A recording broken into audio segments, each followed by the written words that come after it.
finally played a game. Played my first one-on-one game using Whitebox, and I learned a couple of things, and I was unexpected with a couple of things. So I'm going to talk about that today while we finish that isometric dungeon we were drawing, or tower thing with offshoots. It's a thing. We'll continue that.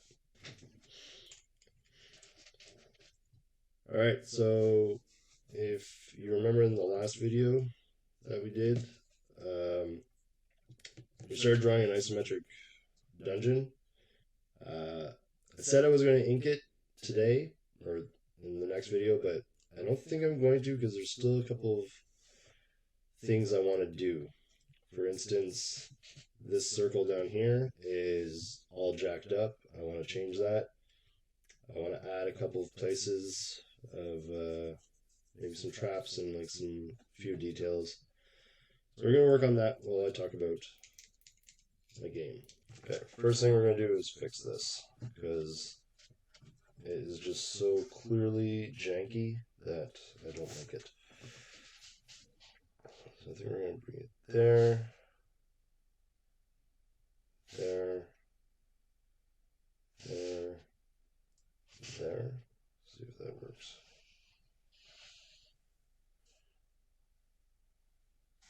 Nope, that is awful. Okay, so I played my first white box game as a DM. It was really fun. Like, we had a blast. It was just me and the player.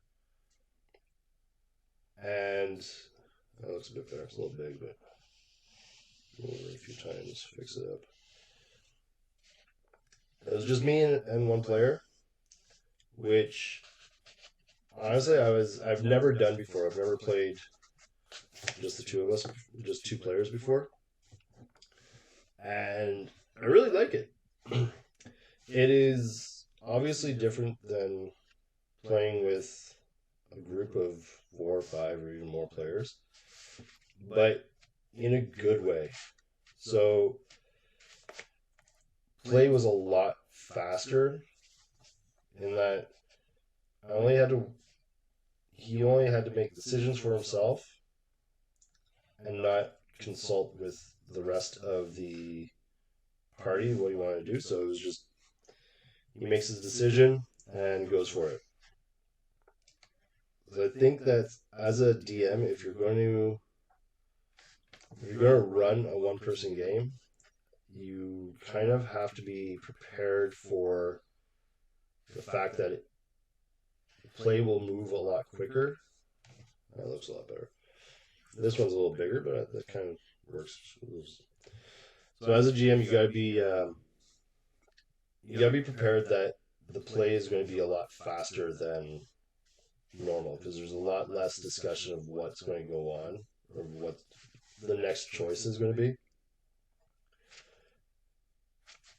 So you kind of, like, maybe in the future, although like I didn't feel unprepared in any way, but if you're a DM that likes to be sure that they have enough content for the session, it may be wise to over prepare a bit, to prepare a little bit more than you normally would. However, I knew in my head exactly where we were going, and I wasn't too concerned because I had a dungeon ready. And so I knew essentially that the session was going to be him arriving in the starting town, which is going to be ultimately probably going to be his home base. He's going to go to the tavern and he's going to, find out what's going on. Because he was given a mission by his order. He's playing a cleric. So that was part of it. I gave him like a sort of quest to start everything off with. And I think that's made a big... Because he had that quest, he kind of got him into the area and going pretty quickly. Looks okay. So he didn't do what I kind of expected him to do.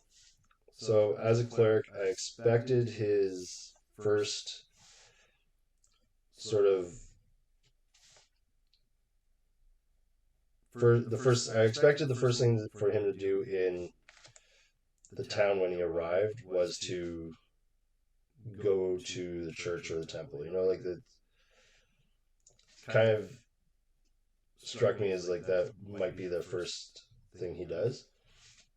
However, he didn't do that, but I laid the seeds of this temple being burned out and kind of like half destroyed. Partly to say, hey, if you want to put money into it, you can build this thing up, and it's also kind of a red herring for things that are going on in the town. But he doesn't know that yet. It's just kind of like, okay, that's kind of weird, but whatever. So when he does eventually go there, if he goes and investigates, I've got a thing for a little dungeon for underneath, like the catacombs. If he never goes, well, he's just going to miss that part, but it's not going to affect the rest of the quest.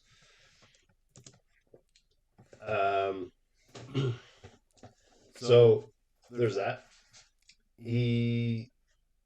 Because I generally don't create a lot of NPCs up front, and the reason for that is I don't want to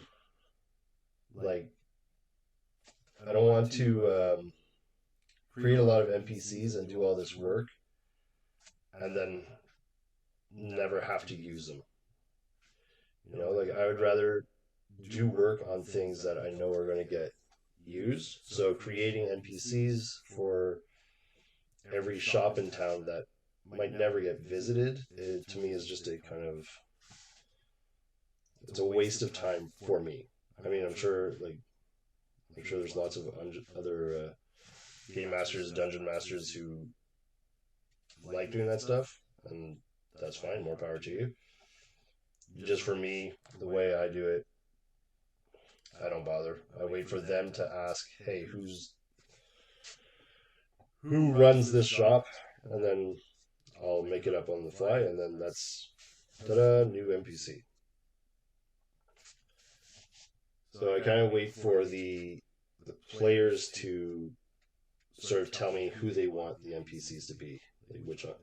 I mean, if I need a specific NPC for a specific reason, then yeah, obviously I'll create them. But for just like the average shopkeeper or what have you, I don't create them. So like, you only met 2 NPCs in this game. One was the bar owner of the tavern, and there's like 5 taverns in this town, which might be overkill because the town's like 700 people. 5 taverns seems like maybe the town has a drinking problem, but that's neither here nor there. So he met the bar owner. He asked a couple questions of the bar owner and got sent off to someone else who I would never have thought of creating an NPC for. See, he asked for someone in town who's been here for a long time, maybe a local historian or someone who knows a lot of the local history. So I had to create that guy on the fly, and it was easy enough. And he went off to another tavern, more like gritty, kind of nasty tavern. And he got information about where he needed to go from that guy. So that was just fine. It worked for me. And that was it. He got his room at the inn, and he set out the next day. So when he set out, what are we going to do here? Let's do a little like fireplace. He set out on his horse to go and find this ancient tomb of the ruined king. I was originally going to use Tomb of the Serpent Kings, but I decided, you know what? I kind of want to just use my own dungeon for it.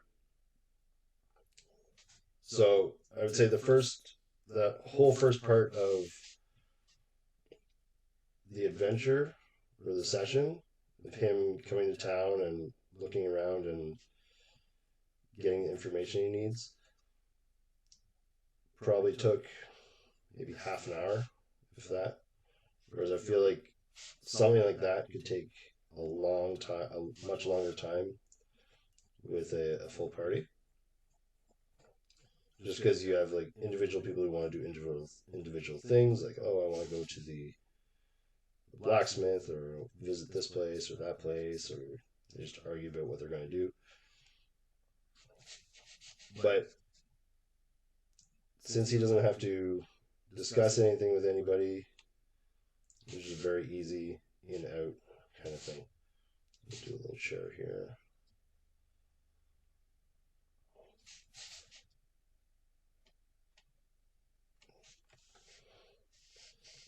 I'm just going to have a little round table next to it. That's a terrible table, but it works. So he left, got on his horse, took the road to a point in the forest, and the dungeon was about like a half day's travel. It was very close to the town. And so I rolled a random encounter, and it came up as a warg, which I was like, okay, that's cool. I think that'd be an interesting encounter. So what he did was he encountered this warg. That door's janky. And did like the whole, he kind of like, I didn't roll surprise because he heard the warg coming and the warg knew he was there. Because the warg was kind of stalking him, but not being very quiet about it.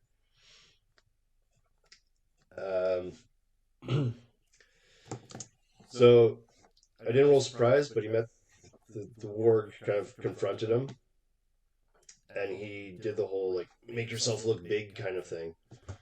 And I rolled reaction. The warg reacted favorably to that. I was like, okay, cool. I was like, he kind of backs off a bit, and then my player decided to like try and feed it, give it some rations, and so now he's got a warg dog following him around, which is cool and completely unexpected. And so he has kind of a bit of protection too, since he's only one player, which is awesome. So then, he got to the dungeon, explored a little bit. He found some treasure,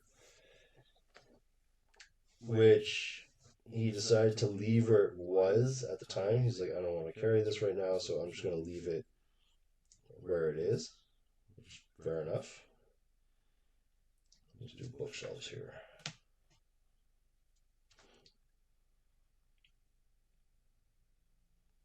So he left the treasure where it was. So as of right now, he hasn't collected experience points for that. I'm just going to turn this a bit. I like this dungeon is mostly empty, you know. It's not like full of monsters or creatures or goblins or what have you. But he narrowly avoided a trap, which is good because it probably would have killed him, and then that would have been the end of the game. And we don't want that, do we? No, we do not. He fought a couple of skeletons, and then by then it was getting late, so we called it a night. But overall, it was a lot of fun. So, what did I learn from this first foray into one-on-one gaming. One, things will move a lot faster. Like, decision making is a lot quicker because there's no discussion. Just the pace is a lot faster, which I like. I hate getting bogged down in, the minutia in the game. There's no discussion of like rules. There were like one or two times I did actually take a moment to like pause and think about what a ruling would be. But it was largely like narrative play, I would say, which was a lot of fun. Also, it is really one of my first real forays into playing an old school style game, and as someone coming from 5e, it was so refreshing to just not stress about really anything. That's a good looking bookshelf, if I do say so myself. Like it to me, it was such a different feeling and sort of energizing to like not have to worry about any of the rules. Like we played and we had fun, and I didn't have to worry about balance and whatnot, because like a warg is not, for a first level cleric who doesn't have a party, a warg is not not an easy thing to fight, maybe put like a bit of wall here. There we go, a bit of broken wall just to indicate where it is. We're gonna get rid of this here. There we go. So, yeah, it was very, very refreshing for me to be able to just play and improvise, and I didn't have to worry about getting a lot of details right and balancing everything. Like, it felt really good. It was a lot of fun. Another thing that I learned is the alternate combat rule I used for the one-on-one worked really well. So in my last video I said we were using this concept from Scarlet Heroes where basically a creature's hit dice is its hit points. So the warg was 4 HD, it had 4 hit points, and my player would roll a d6, and basically the d6 indicates how many HD it takes off. So I think the original version was like a 1, you roll 1, it doesn't do anything. 2 to 3 is 1, and 4 to 6 is, or 4 to 5 is 2, or whatever it was. But because white box, which is what we're using, only has d6 as a damage, or d6 plus 1 and then any other modifiers, I decided that rolling 1 does 1 HD damage, 2, 3 does 2, a 4, 5 does 3, and a 6 and above does 4. And it worked really well. I mean, you only really fought skeletons, which are like half HD. So it was easy. You just one shot and killed them, which is cool. Like, it's fun. It made combat super fast. His warg managed to destroy a skeleton as well. Well, it was like a half skeleton. It was like crawling on the floor. He just ran into it, smashed it, and started chewing on the bone. But that worked really well. So that's something I'm going to keep doing. Even if in the future, if I play a game where I have like a full party, but not everyone shows up to the session, it's an alternate rule I can bring in to sort of balance the combat. Like, even if I'm not worried about combat being balanced, I don't want it to be unfair, So that's a rule I'm going to keep around.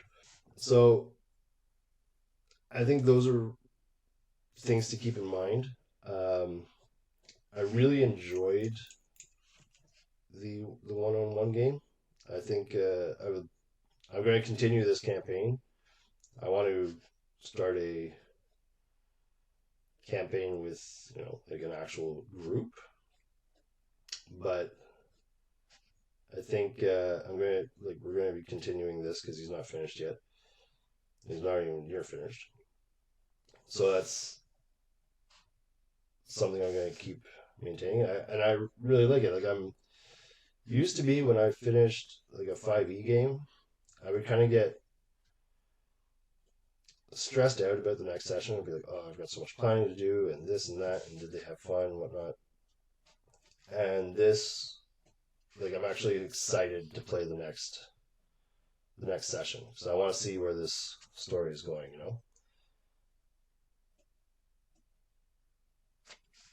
So I learned that I really like playing one-on-one.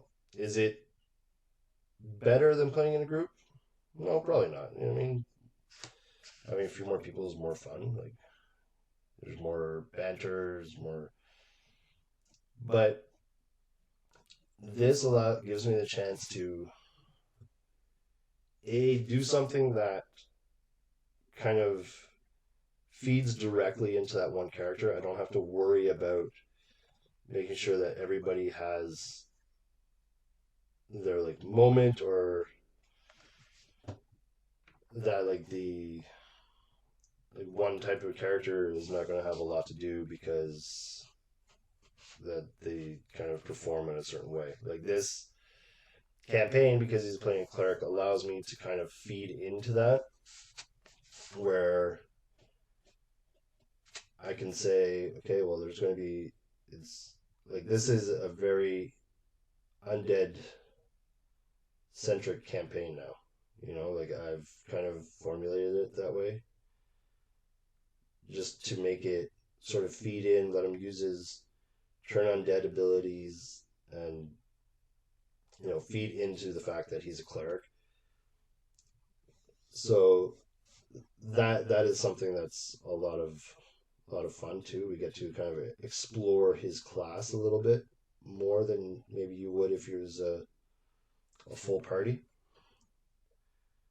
There's going to be a little bit of a like science room, I think, with some beakers and whatnot. So that was really cool. That piece of lead is dead. In terms of it being my first OSR game, I'm still trying to get my. There we go. In terms of it being my first OSR game, I gotta say I love it. I like it way more than playing a more modern 5e game. It was, like I said before, it's very very freeing and very like. It doesn't induce as much stress into me. That might just be me being a stress ball, but I found it like I don't even feel like I have anything to prepare for the next session. I may make some tweaks to the dungeon and add some dressing to it, but other than that, I have nothing that I need to do. I don't need to prepare a mountain of stuff because it's very simple to run, and we're not like he's got a quest, but it's not a campaign. I haven't written an entire storyline that he needs to follow. It's largely his decisions, and I'm reacting to it, and the world around him is reacting to it. So that's really fun. All right, where are we here? Okay, so we got this entry room, this library, little science area. This up here, I want it to be like a cage, like something was in here at some point. What was there? And why isn't it there anymore?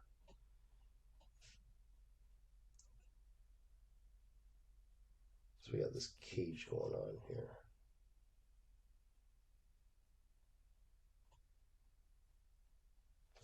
There we go. I think here we're just going to have some weird, like, smoke coming up.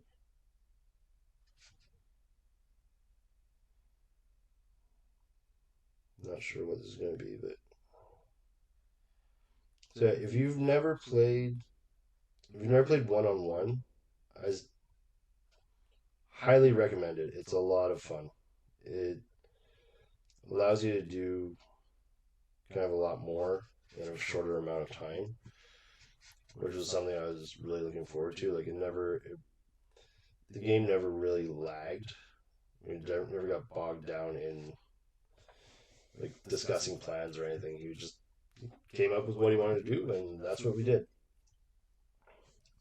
And this is going to be, he's going to have a bed up here.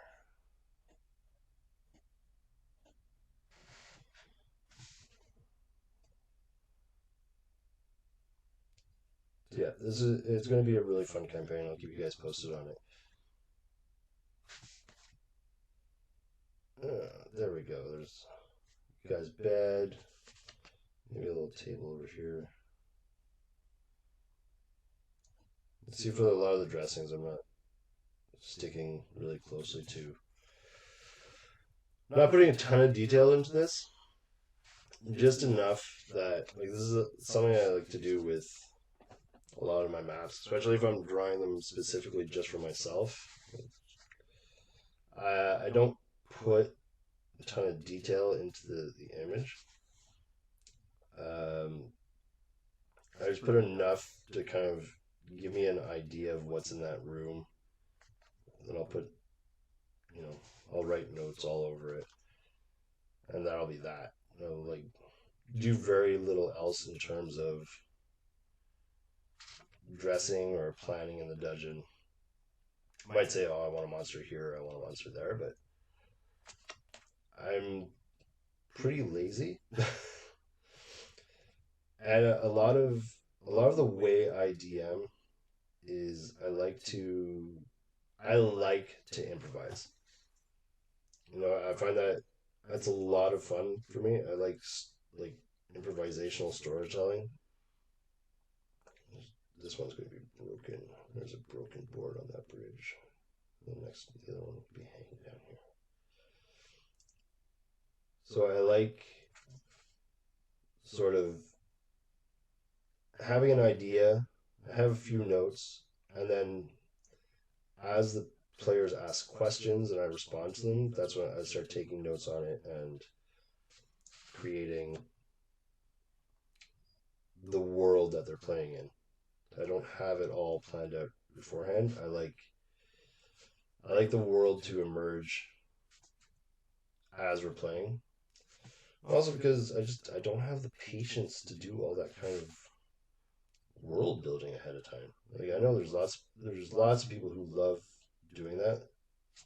Like, I enjoy world building,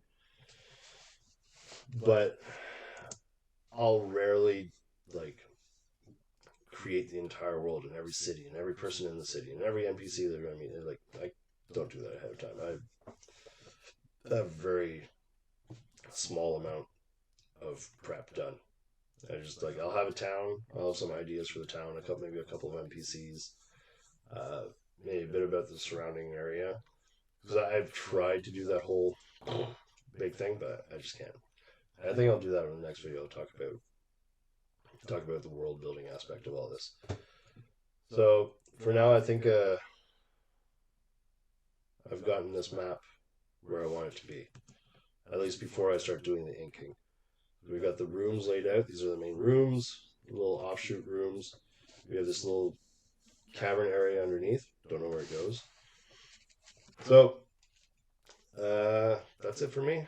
I hope you guys maybe got some ideas for your one-on-one game.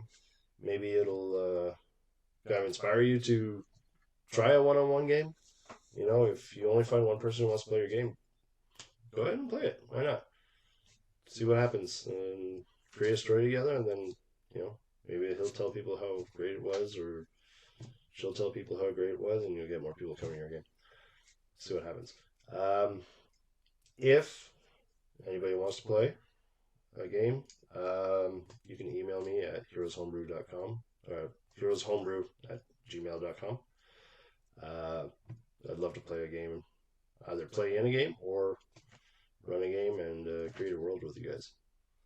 But for today, that's it. Save a spot up for me on your table. See ya.